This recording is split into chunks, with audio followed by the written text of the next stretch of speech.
Bonsoir à toutes et à tous. C'est un plaisir de vous retrouver en ce dimanche 17 septembre. Voici les informations que nous allons développer. En prévision de Paris 2024, le Congrès des communes sera organisé cette semaine à Te Ahupu'o, une grande première.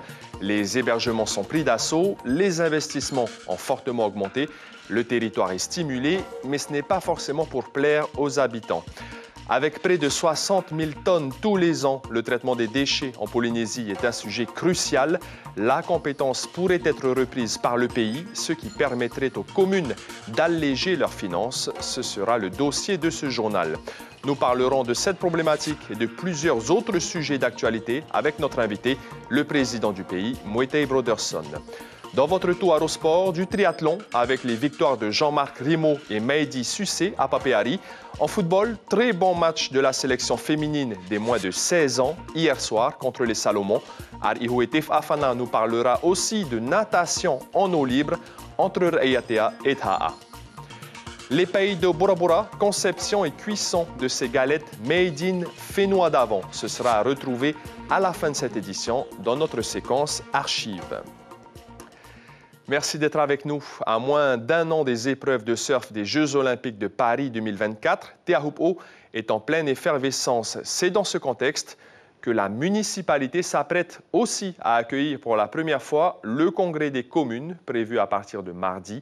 Face à ces événements de grande envergure, la tranquillité du bout de la route est quelque peu bousculée. Comment la population s'adapte-t-elle au changement? Éléments de réponse avec Kaline Liénard et Patrick Sinsing.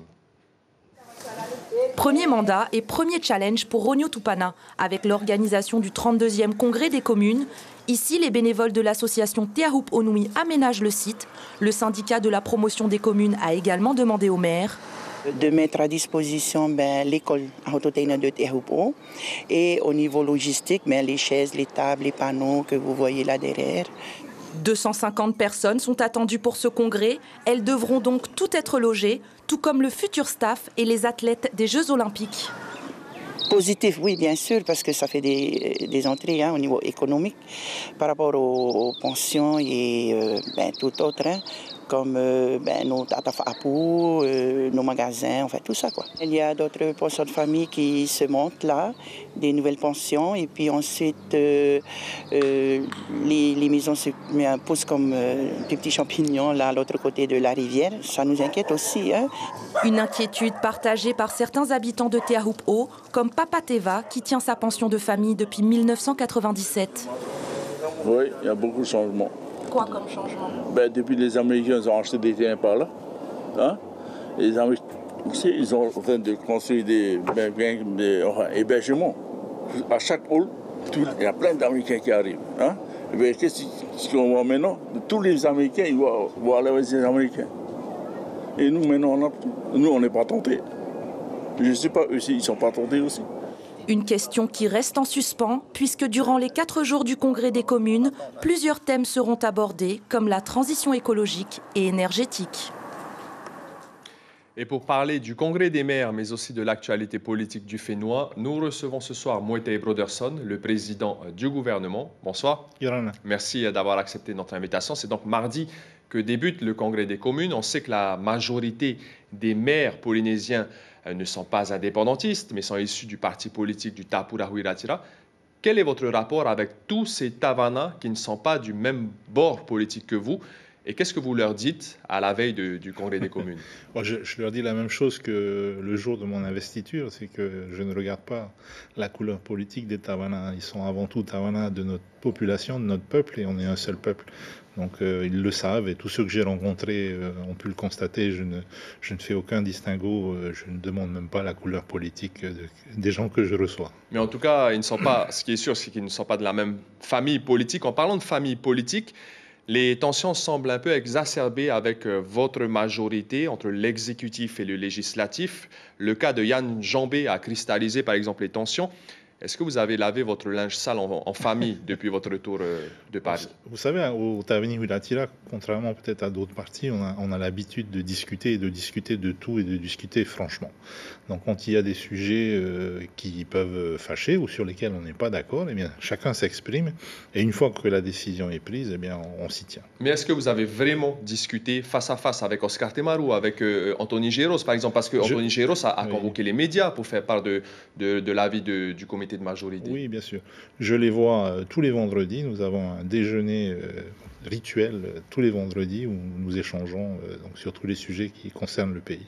Et justement, le cas Yann Jambé, démission ou révocation prévue mercredi en Conseil des ministres? Alors écoutez, je n'ai pas encore eu l'occasion de rencontrer M. Jambé, puisque depuis mon retour, j'ai été occupé. Les 2 derniers jours, hier et aujourd'hui, juste avant de venir sur ce plateau, j'étais en pré-arbitrage budgétaire avec l'ensemble de mes ministres, donc j'ai vu en marathon sur 2 jours.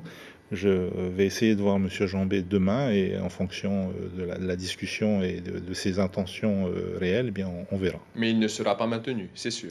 Ah, son successeur est déjà désigné. Qui sera son successeur? Vous le verrez en temps voulu. La suppression de la taxe sociale est effective depuis le mois d'octobre, mais il va manquer 9 milliards. Vous aviez évoqué une augmentation de la CST. Est-ce que vous avez trouvé la solution parce que le budget 2024 se profile? Alors, on l'avait déjà dit, d'ici la fin de l'année et pour l'année 2024, on n'a pas besoin finalement d'augmenter la CST ou de partir dans des développements comme cela, les réserves dont on dispose. Et malheureusement, on peut dire ça comme ça, l'inflation a fait que les rentrées fiscales sont plus importantes. C'est ce qu'on avait dit à l'époque de la mise en place de la taxe sociale, c'est que l'inflation avait gonflé les réserves fiscales qui n'y avaient pas lieu. Vous avez quand même un coussin confortable? Pour l'instant. Pour l'instant. Pour l'instant. C'est pour ça qu'on se donne l'année 2024 pour mettre en place toutes les grandes réflexions et les concertations avec tous les acteurs socio-économiques pour à la fois la réforme de la fiscalité et puis la réforme des comptes sociaux et de la PSG. Ce sera l'année charnière puisque après il faut qu'on enclenche les réformes. Mais vous êtes revenu de Paris justement après avoir rencontré notamment des responsables nationaux de grandes enseignes de distribution en métropole. Qu'est-ce qui ressort de ces échanges pour lutter contre la vie chère? Écoutez, c'était justement l'objet de ces rencontres. J'ai rencontré le patron de Lidl, j'ai rencontré également le patron de Système U et d'autres enseignes. L'idée était de savoir ce que eux ont fait dans l'Hexagone pour aider à maintenir ou à améliorer le niveau de vie. Et donc, il y a plusieurs idées, plusieurs lignes directrices qui en sont sorties. J'ai eu également un très bon échange avec le directeur cabinet de Bruno Le Maire, qui nous a proposé de rencontrer pour le compte de la Polynésie la compagnie CMA-CGM, qui est le principal importateur, enfin le transporteur, pardon, de biens depuis l'étranger vers la Polynésie. Et c'est un des éléments constitutifs de la chaîne de prix. Donc pour l'instant, juste des discussions, pas encore de décision. On va revenir avec vous, encore Moetai Broderson, pour d'autres sujets. En attendant, on s'intéresse à cette problématique. La Polynésie traite chaque année près de 60 000 tonnes de déchets et cette compétence représente un budget important pour les communes. Le pays pourrait reprendre la main dans les années à venir, mais ce n'est pas si simple à mettre en place. C'est le dossier de la rédaction signé Caroline Fari et Patita Savea.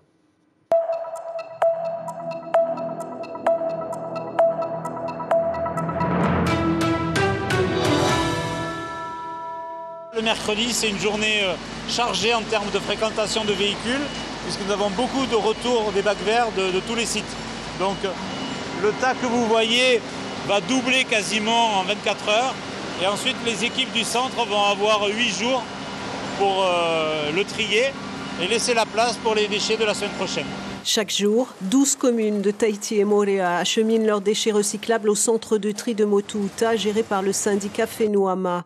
Un budget total annuel d'environ 1,1 milliard pour ces collectivités et 300 millions pour le pays. Le reste des déchets part à l'enfouissement, notamment au CET de Paihoro. Les maires polynésiens responsables du traitement des ordures depuis 2004 ont du mal à gérer à la fois la collecte et le traitement. Manque de moyens des municipalités et absence de stratégie globale du pays ont poussé le syndicat à lancer en 2015 son propre schéma directeur en 4 points. Le point, c'est pérenniser la collecte sélective des bacs verts et des déchets toxiques. En 2, développer les déchetteries sur l'ensemble du réseau des communes de Fénoama. 3e point, c'est s'occuper des biodéchets, des déchets organiques. Et enfin, le 4e point, c'est de voir si on peut faire une valorisation énergétique à partir des déchets résiduels, des déchets qu'on appelle déchets ultimes. Voilà, il n'y a rien de révolutionnaire, mais ça permet de mettre en place une orientation. La commune d'Aroué, Tortue d'Or pour la 15e fois, meilleur élève en termes de captage des déchets recyclables, accueille avec soulagement l'annonce d'un transfert de compétences et l'accompagnement du pays pour peaufiner son service. Pour l'année dernière, nous avons eu une dépense de près de 187 millions pour l'année concernant donc les déchets. Et le traitement avec Fénoama, puisque nous travaillons avec Fénoama, pour l'année dernière, on avait quand même pour près de 67 millions. Donc ce n'est pas une enveloppe à négliger qui sera prise par le pays et on pourra donc réinvestir ailleurs. Faa, commune autonome en matière de traitement, possède son propre système d'enfouissement souvent décrié. Son budget annuel, collecte plus traitement, tourne autour de 450 millions de francs. Ses élus exhortent depuis plusieurs années les gouvernements à mettre en place une stratégie. Ce n'est pas la meilleure solution, mais dans la situation actuelle, c'est tout à fait adapté puisque la stratégie du traitement des déchets n'existe pas en Polynésie. En faisant ça, ce transfert, ça fait économiser aux communes au niveau de l'ingénierie.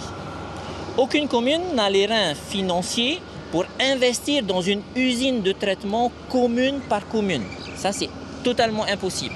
Mais le grand problème, ce sont les îles. Si certaines ont opté pour le tri, leur éloignement leur coûte cher. Il faut payer le fret des déchets recyclés, comme à Rangiroa, où 20 à 30 millions de francs annuels sont consacrés à la filière. C'est une très bonne chose pour nous, pour la commune. Ça va permettre d'alléger sur le budget de la commune. Mais sous quelle forme? C'est justement ça qu'on doit parler avec le pays. Est-ce qu'ils vont prendre en charge le rapatriement des déchets ou bien l'ensemble des déchets? Ce transfert n'est pourtant pas pour demain. Le gouvernement devra avant tout faire changer la loi organique qui répartit les compétences État-pays. Il devra ensuite faire voter une loi de pays qui précise ses prérogatives et travailler à une répartition financière raisonnable pour les administrés. Et justement, le pays, en tout cas le gouvernement, s'est donné 2 ans pour reprendre cette compétence du traitement des déchets. Moetai Broderson, quelle est votre vision au cas où cela est finalisé et surtout, quel chantier pour les îles, on vient de le voir? C'est effectivement la dimension archipélagique de notre Fénois qui rend la chose plus complexe. Si on était une seule île, comme par exemple la Nouvelle-Calédonie, qui est une grande terre, puis quelques îles, ce serait certainement plus facile. Donc il faut trouver le moyen d'aller récupérer ces déchets dans les îles. On y travaille, on a notamment... je ne sais pas si vous vous souvenez, quand il y a eu le Blue Climate Summit ici, il y a eu une société guadeloupéenne, SMO Solar Process, qui est venue exposer un système qui est très prometteur. J'ai rencontré à nouveau le DG, le fondateur de cette société, lors de mon passage à Paris dernièrement. Donc c'est vraiment reprendre cette compétence dans les 2 ans. C'est cet objectif que vous êtes fixé, c'était dans votre programme? C'est cet objectif. Il y a un chemin légistique d'abord, comme ça a été souligné dans votre reportage. Il faut changer à la fois le statut, le CGCT. Ensuite, il faut un dispositif réglementaire local sous forme de loi de pays. Mais en même temps qu'on fait ce parcours légistique, il faut déjà anticiper à la fois les transferts. Alors transferts de moyens, ça peut être des transferts de moyens humains, techniques, financiers. Et il faut organiser finalement la solution la solution technologique qui sera mise en place par le pays. Moetai Broderson, on vous sent très investi depuis le début de votre mandat dans la géopolitique. Vous avez accompagné Emmanuel Macron dans sa visite dans le Pacifique. Vous allez rencontrer le président américain Joe Biden prochainement.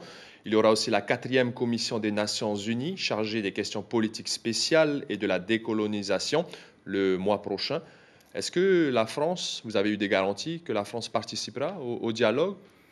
Écoutez, moi je crois en la parole du président de la République. Lors de notre première rencontre, lors de mon premier déplacement à Paris, il m'a dit que la position de la France évoluerait aux Nations Unies.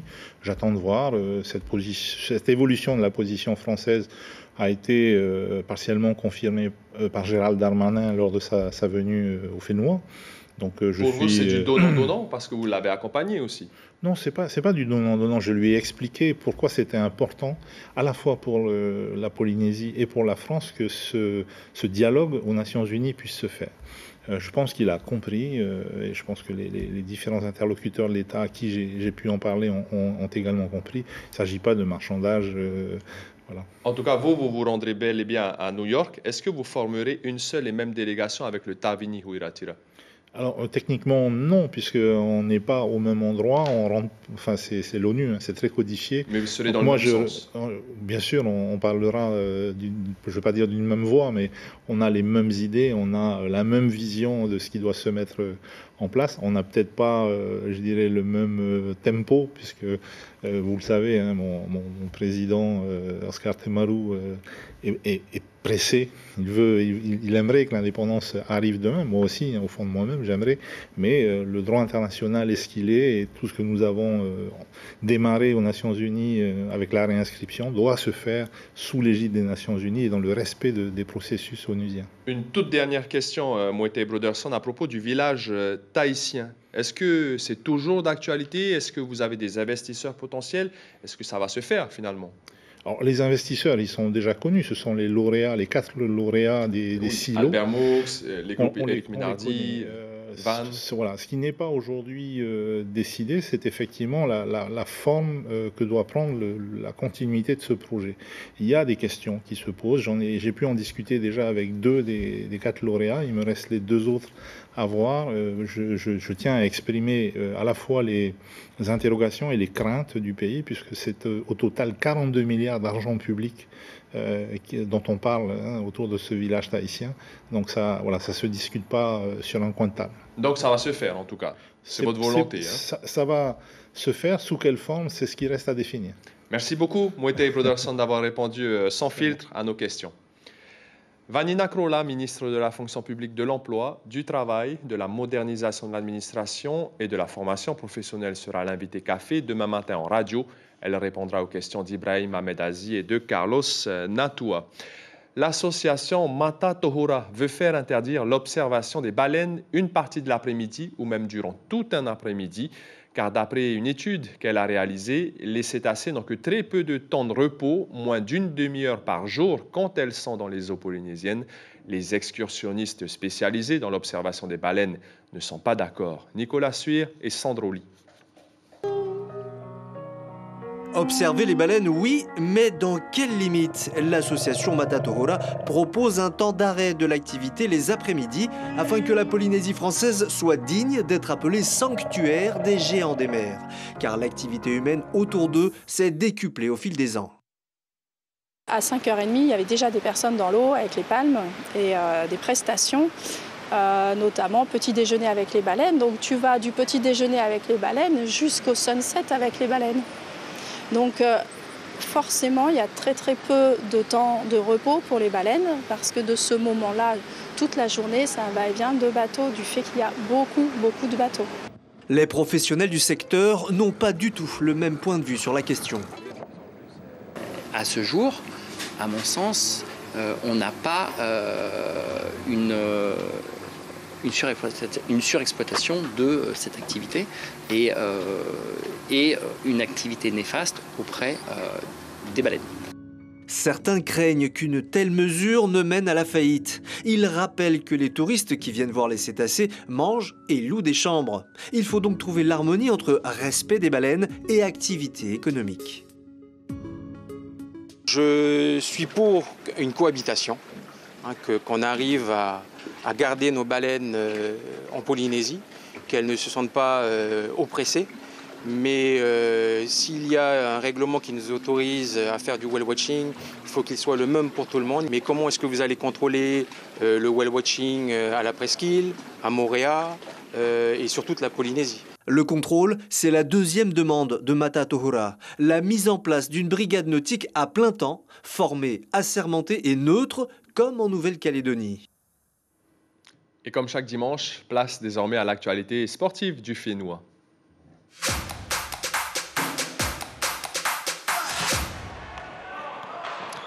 Avec nous, en plateau, notre journaliste Arihoe Tifafana, Yorana.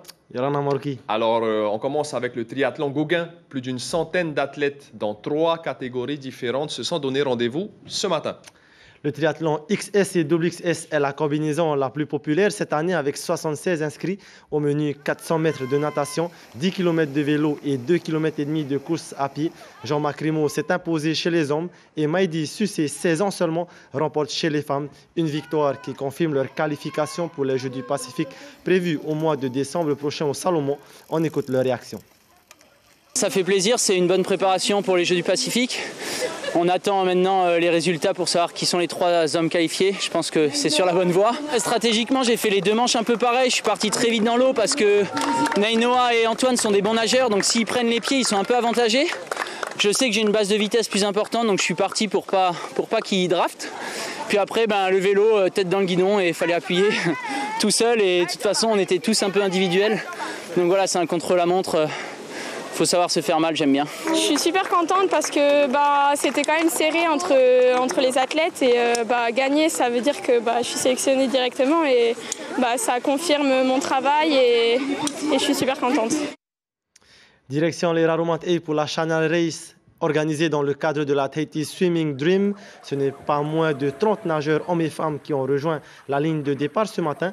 L'objectif, relier Taha et Reiatea à la nage. La Channel Race permet aux nageurs de se rencontrer et de partager la même passion. L'occasion pour certains de s'entraîner en vue des Jeux du Pacifique 2023.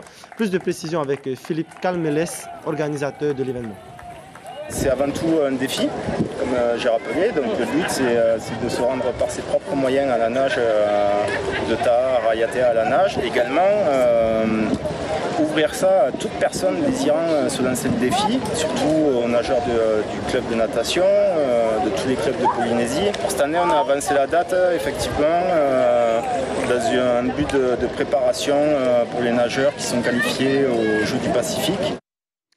Et puis la deuxième rencontre des Tamahine Ura dans le championnat d'Océanie des moins de 16 ans de l'OFC s'est conclue hier soir par une victoire. Et oui, elles étaient opposées aux îles Salomon. 4-0, c'est le score final de cette rencontre. Nos Tahitiennes ont su poser leur jeu et marquer 3 buts dès la première mi-temps. Une victoire qui a ramené de la confiance au sein du groupe. Retour sur cette rencontre avec David Chang. Première mi-temps, les Tamahine Ura déroulent leur jeu. Après le match perdu 5-0 des Salomonaises face à Tonga, le but pour les Tahitiennes est de ne pas baisser la garde.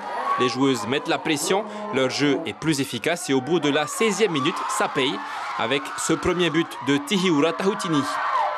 Plusieurs opportunités se présentent à nouveau jusqu'à cette action concrétisée par Haranui Legaïk à la 34e minute. Puis Nora Leodolter vient clôturer la première mi-temps avec ce but validé par l'arbitre.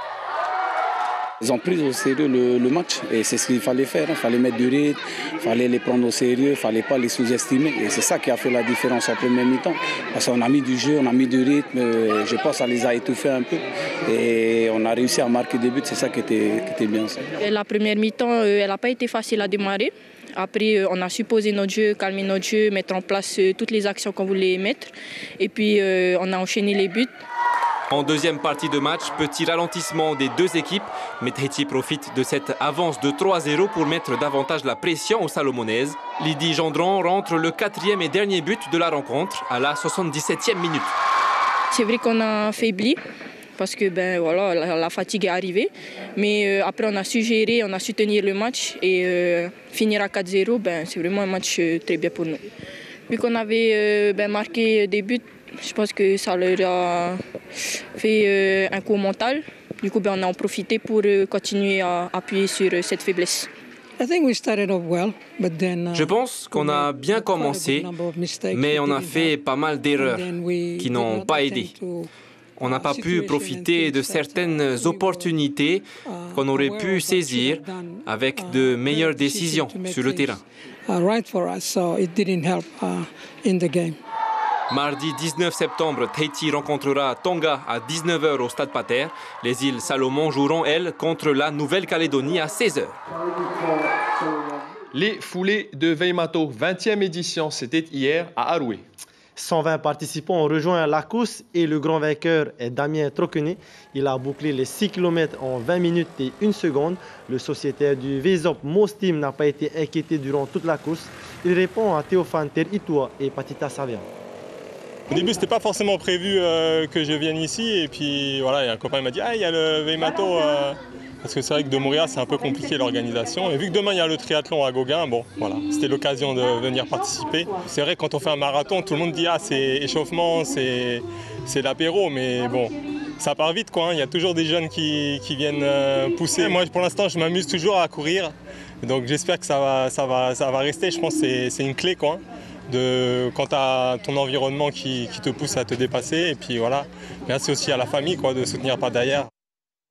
Et puis on termine avec du rugby, un match palpitant ce matin, un duel 100% océanien. Et oui, les Fidjiens ont fait sensation face à l'Australie en s'imposant 22-15, une performance majuscule qui leur ouvre la porte des quarts de finale. Fidji a inscrit 5 pénalités et un essai transformé. À noter aussi les victoires ce dimanche de l'Afrique du Sud et de l'Angleterre. Voilà Marouki pour l'actualité sportive de ce week-end. Merci beaucoup Ari-Ihoué, c'est ainsi que l'on referme notre tour au sport.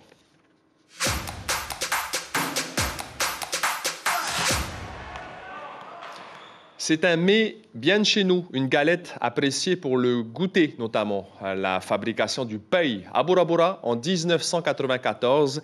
C'est notre Fénois d'avant, signé Alain Michon.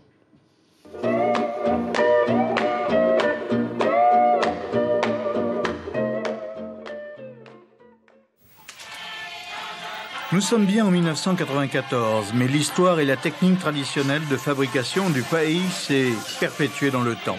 Construit en 1953, le vieux four à briques va servir encore une fois, chauffé à blanc par le bois. Ici, les hommes et les femmes ont gardé les mêmes gestes, le même respect de l'outil de travail. La galette à la banane ou à la citrouille se fait dans la plus pure tradition, sans aucun moyen technique moderne. Les ingrédients sont simples, la farine, la levure et la confiture. La famille et les amis sont là pour les préparatifs, chacun ayant un rôle particulier à jouer. Il n'y a pas de perte de temps car une fois que le four est chaud, il faut rapidement y déposer les galettes. C'est là qu'intervient le plus expérimenté, celui à qui les anciens ont transmis le secret de la cuisson et la manière de préparer ces galettes. C'est une tradition. Il faut que ça passe de père en fils. Ça passe. Mais c'est dur, c'est très dur. Parce que les jeunes d'aujourd'hui, ils s'en foutent pas mal là. Là encore, la durée de cuisson a son importance, car trop cuite, la galette sera dure et immangeable. Comme vous le savez, la cote d'honneur doit être à la hauteur de l'événement. Il faut être le meilleur en tout, et ce fut le cas dimanche dernier. Distribués au cours d'un grand repas religieux, les convives ont pu apprécier les gâteaux de l'histoire. Rendez-vous a été pris pour l'année prochaine. Même four, même préparatif, mais quelle histoire! À retenir ce soir dans l'actualité, le congrès des communes se prépare à Te Ahupu'o. L'endroit a été choisi en prévision des Jeux olympiques Paris 2024. Ça s'agite de plus en plus au bout de la route. L'économie se développe, la tranquillité a laissé place aux appétits financiers. Mais le gouvernement l'assure, le dialogue est priorisé et l'authenticité sera préservée. Dans l'actualité de la semaine à venir, c'est donc mardi que débute le 32e congrès des communes. Mercredi, l'événement Taurea Move à Papeari. Et puis jeudi, ce sera le début de la Hawaii-Kinuiva Solo 2023. Sur vos écrans, ce soir, après ce journal, le Tarena Maui, puis 2 épisodes de la série Fires à 21h15, le film français Disparition inquiétante. C'est la fin de cette édition. Merci de votre fidélité. C'était un plaisir de vous accompagner durant cette fin de semaine. Demain, vous retrouverez Ayata Tarahu. On se quitte sur les meilleures images de sport. Je vous souhaite une très belle soirée, une excellente semaine et prenez bien soin de vous.